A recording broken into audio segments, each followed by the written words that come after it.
You have been told so many times that fitness is about the perfect body, the perfect weight, the perfect look. But here's the truth: fitness is not about perfection, it's about you. About waking up one day and saying, I want to feel alive in my own skin. I want to breathe easier. I want to move without pain. I want to prove to myself that I can. Right now, in this very moment, you have everything inside you to start. Not tomorrow, not next year, today.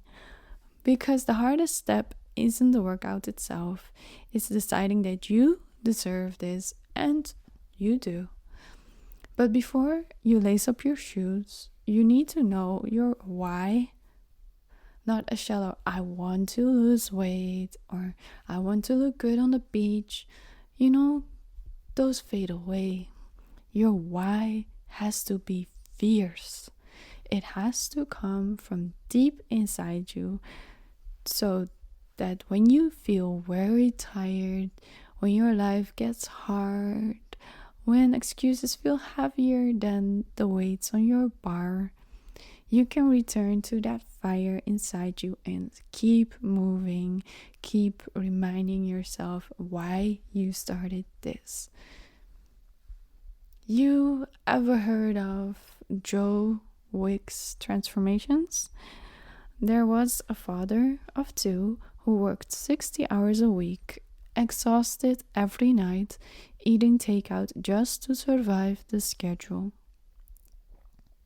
He realized one day that he couldn't keep up with his own kids in the playground. That moment was his why. He started small, body weight workouts in his living room, a 20-minute run here and there. But a year later, he just didn't lose weight. He found energy, laughter, and the ability to be present with his family. His journey wasn't about muscles, it was about fatherhood. I was researching him and I found this really interesting Instagram post. He said, consistency and small daily wins lead to big changes. It compounds. It all adds up. What are daily wins to me? Going for a walk, going for a bike ride, taking the kids to the park, doing a workout, doing one more set, adding 1 more kilo to the bar, doing a few more reps, stretching for 10 minutes, cooking a healthy meal at home, not ordering a takeaway, drinking more water, not drinking alcohol today, not snacking on chocolate today, getting an extra hour of sleep, meditating for 10 minutes, calling a loved one to tell them I love them, texting my friend for a chat, listening to a positive podcast, not reading or watching the news, not taking my phone into the bathroom, reading a book to Indy and Marley, telling Rosie I love her.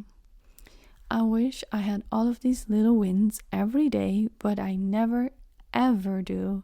In my head, I only do 1 or 2 of these things, then I've gone to bed a winner.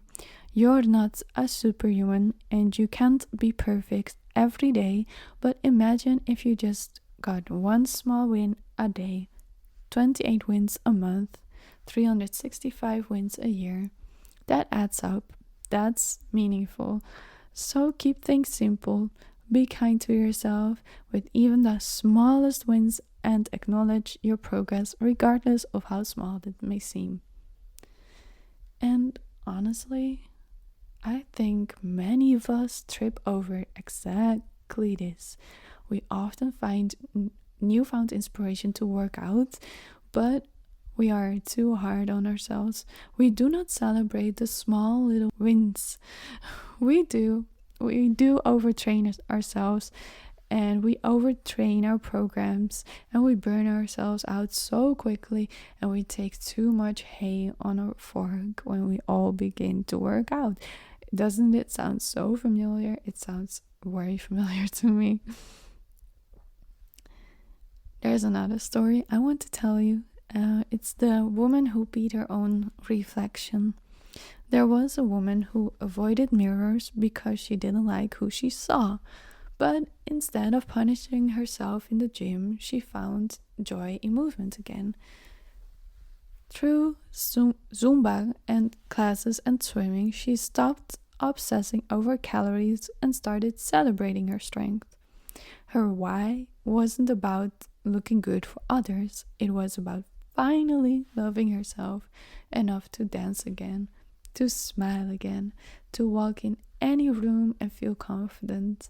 Her fitness became her freedom. And whilst I was researching for this video, I even found out that she became a personal trainer, and from there made a workout program that elevated her success tenfold.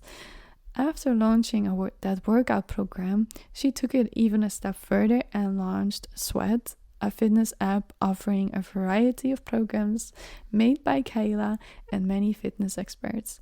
I guess what I'm trying to say is that choosing yourself, know your true why, to regain freedom can not only change your stamina, but also your entire life.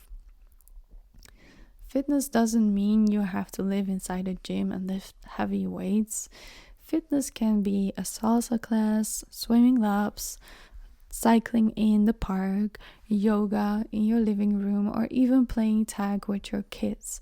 It's movement, it's joy, it's a lifestyle, but not a prison sentence. And I want to talk about something which is a bit more difficult. What if you're a bit morbidly obese?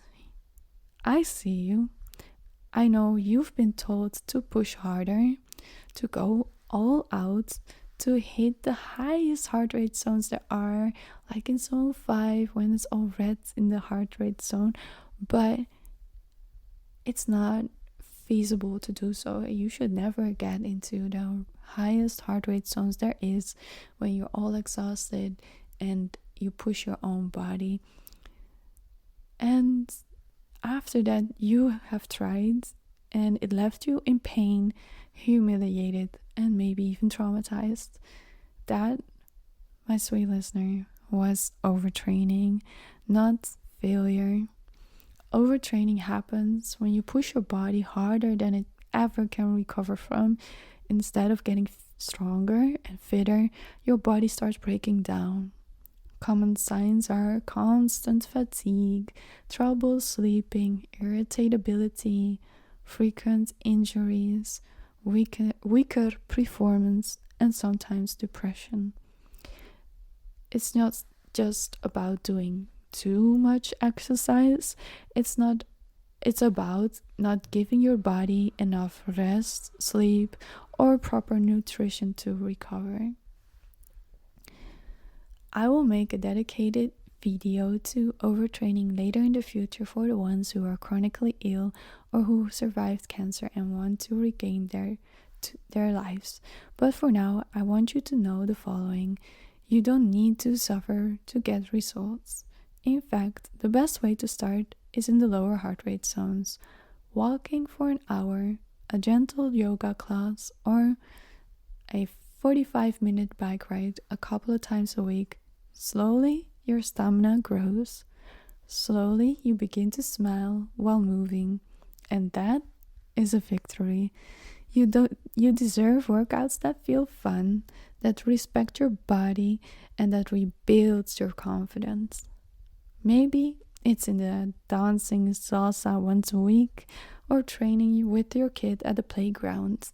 The magic is when fitness feels like living and not like a punishment. So, to recap all of this, I want to give you 3 quick tips to conquer the mental mountain that we all face when we have to start something new, especially when we need to go to the gym or start our fitness journey. 1. Shrink the mountain. Don't think about losing 100 pounds or running a marathon. Think about showing up today. One walk, one workout, just today. 2. Attach to joy. Choosing movements you enjoy. When you smile during your workouts, you are 10 times more likely to come back tomorrow. 3. Anchor to your why. Write it down. Keep it close. When you don't feel like moving, remind yourself, this is bigger than today's excuses. It's all about the life you want to live.